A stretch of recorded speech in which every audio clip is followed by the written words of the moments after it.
perkenalkan saya Novita Syafira dari kelas biologi NIM 196-250. Nah, kali ini dalam mata kuliah biotrender aku akan menginterview obrol-obrol sama CEO dari Coachpack, ada dari Kak Nadia.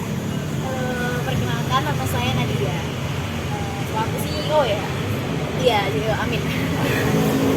Oke, karena ngobrolin soal bisnis nih ya. Tentang Coachpack itu perjalanannya udah berapa lama nih sampai berada di titik sekarang? Coachpack ini udah berjalan sekitar 1 tahun.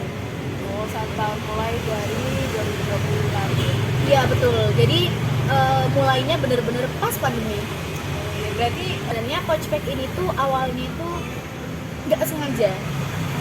Jadi ceritanya waktu itu pandemi, kondisi keuangan keluarga itu agak menurunnya lumayan drastis lah ya.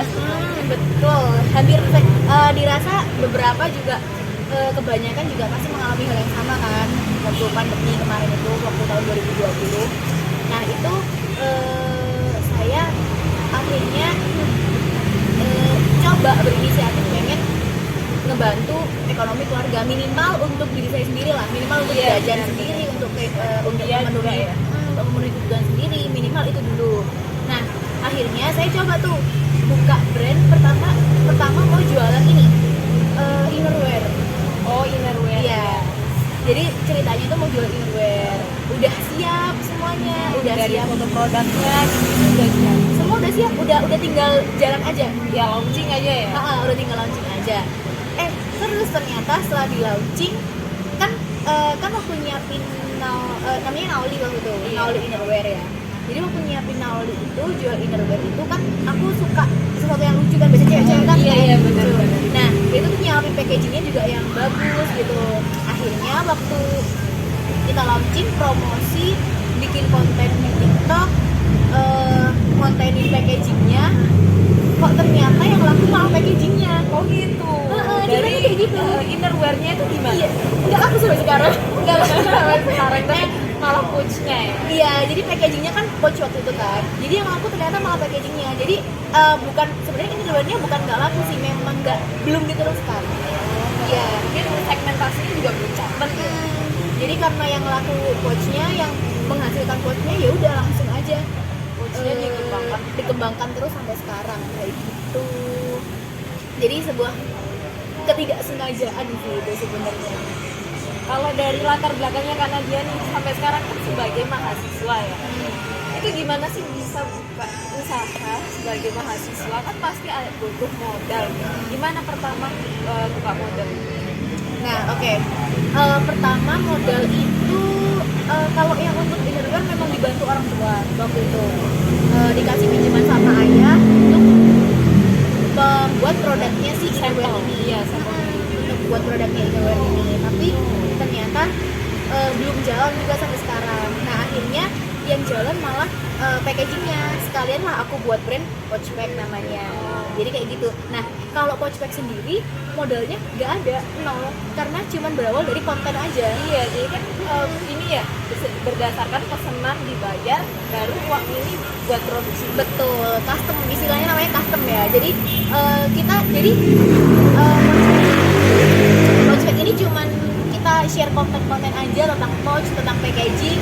Terus mereka yang tertarik pesen DP, terus kita buatkan, setelah itu mereka lunas. Jadi nggak ada ini sama sekali, nggak ada biaya untuk mulai Coachpack.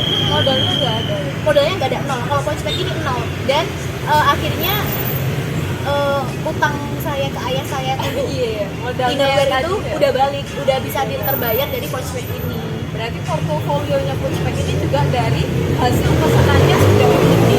Iya betul. Jadi portofolio sekarang itu benar-benar perjalanan dari pesanan-pesanan sejauh ini. Jadi dari awal pun juga nggak punya portofolio. Portofolionya cuman ini, Cuma yang dari Naoli. iya, tadi yang ya? dari Naoli, packagingnya Naoli, sama di rumah itu kebetulan kayak ada packaging souvenir gitu, dapat dari jadi nikahan. inspirasi. Itu aku video aja, meskipun itu bukan produkku. Oh gitu. Iya, Yang tapi aku penting video bisa aja. Yang penting bikin kayak gitu betul. juga. Jadi nggak aku, kalau misalnya sekiranya nggak bisa produksi, nggak bisa bikin, ya nggak dimasukin konten. Karena kan jadinya kecewa juga customer. Yes.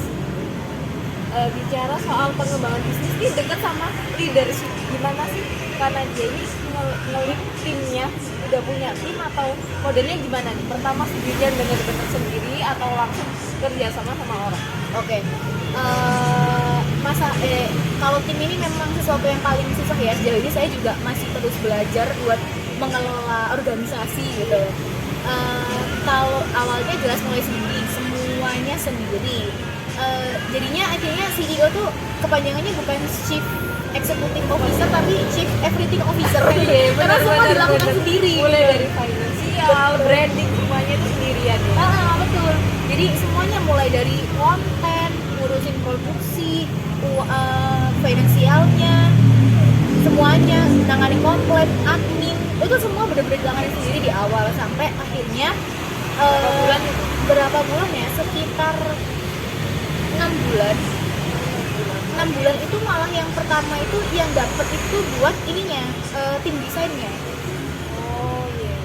Jadi karena Pouchpack ini kan custom, jadi untuk transfer knowledge-nya, pengetahuannya buat ke tim baru tuh masih agak susah. Nah saya masih ragu, masih kayak ragu bisa nggak ya ntar tim ini tuh, admin ini tuh melayani customer seperti saya melayani customer saya gitu. Jadi masih ragu. Akhirnya yang di hire awal itu tim desain dulu buat handle sosial media, terus bikin konten-konten gitu. Udah berhubungan sama klien berarti? Enggak, karena waktu itu dari dalam diri saya masih belum yakin gitu. Yes. Sampai sekarang akhirnya sudah ada admin juga sendiri. Berarti sekarang punya pegawai berapa tuh? Sekarang timnya bertiga sama saya. Berarti Iya, dua ya yang orang dua yang orang luar. Dan itu kalau untuk pesanan custom ini alhamdulillah sekarang masih bisa sih, bertiga ini masih bisa nge-cover sih. Karena produksi kan juga kita namanya apa ya, kayak maklum gitu kan. Jadi nggak produksi sendiri. Oh iya, berarti collab sama perusahaan lain. Betul, lah ya. orang yang emang sudah ini yang bidangnya di konveksi kayak gitu. Yang bagus juga kan ya. Karena kalau membangun tim produksi dari awal tuh juga lebih susah pasti. Lebih susah karena produksi itu yang lebih gini, lebih banyak perintilannya, apa ya, lebih ribet daripada kita hanya memasarkan kontrol juga kan ya. Betul. Berarti sejauh ini strategi bisnis yang paling banyak digunakan apa nih? Konten sejauh ini yang konten waktu itu TikTok lagi naik-naiknya. Dan kebetulan pandemi juga kan ya. betul, pandemi itu kan TikTok lagi naik daun banget. Jadi memanfaatkan momentum itu sih, dan sampai sekarang masih sangat relevan. Jadi betul. Jadi kayak beberapa bulan tuh pernah waktu itu nggak bikin konten, tapi orang itu customer tuh masih banyak berdatangan dari TikTok. Iya, portofolio dari postingan sebelumnya. Iya, kadang tuh tiba-tiba ada yang naik lagi gitu lewat di FYP mereka gitu. Oh, berarti selama ini nggak ada penjualan online, offline? Offline belum ada. Kalau yang langsung offline belum ada, cuman kalau misalnya orangnya pas kebetulan customer-nya lagi di Malang, ya datang main gitu ya. bisa online, datang ke kantor bisa. Cuman kalau yang mereka taunya dari offline belum ada. Semua dari online, dari TikTok atau Instagram. Kalau dari TikTok, dari Instagram, apakah jualan ke e-commerce juga? E-commerce belum, karena kita sistemnya kan bener-bener full custom kan. Jadi kadang kita belum punya yang ready stock. Jadi kita masih bener-bener full custom. Jadi kita belum main di e-commerce. Memang mainnya di admin di WA aja. Iya, di WA aja. Jadi mereka kalau memang tertarik dari TikTok atau Instagram, ya langsung pesan lewat admin WhatsApp. Kecuali tapi kita juga memfasilitasi kalau misalnya customer mau lewat Shopee atau Tokopedia biar gratis ongkir. Oh iya, bisa. biasanya dibikinin link sendiri. Betul, kayak gitu. Kita mainnya kayak gitu kalau di e-commerce. Pertanyaan terakhir nih, apa sih motivasi bisa bertahan sampai sejauh ini sebagai mahasiswa dan juga sebagai entrepreneur? Oke.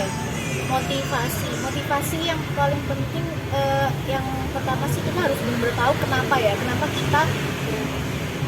kita berada di sini, kenapa kita mau menjalankan bisnis ini. Itu harus benar-benar kuat kenapanya. Karena kalau nggak kayak gitu, pasti itu gampang putus di tengah jalan. Kayak wes mulai pusing bisnisnya, aduh nggak tak terusin wes gitu. Nah itu jadi yang buat saya sampai sekarang masih terus bertahan dan terus mengembangkan Pouchpack ini tuh karena kenapanya udah ketemu karena memang oh aku nyaman di sini, memang aku suka berbisnis, passion, pusing-pusingnya meskipun pusing tapi aku tetap bisa menikmati pusing ini gitu, pusingnya tuh pusing yang bisa aku nikmatin gitu. Jadi terus juga dengan begitu akhirnya ekonomi keluarga juga terbantu.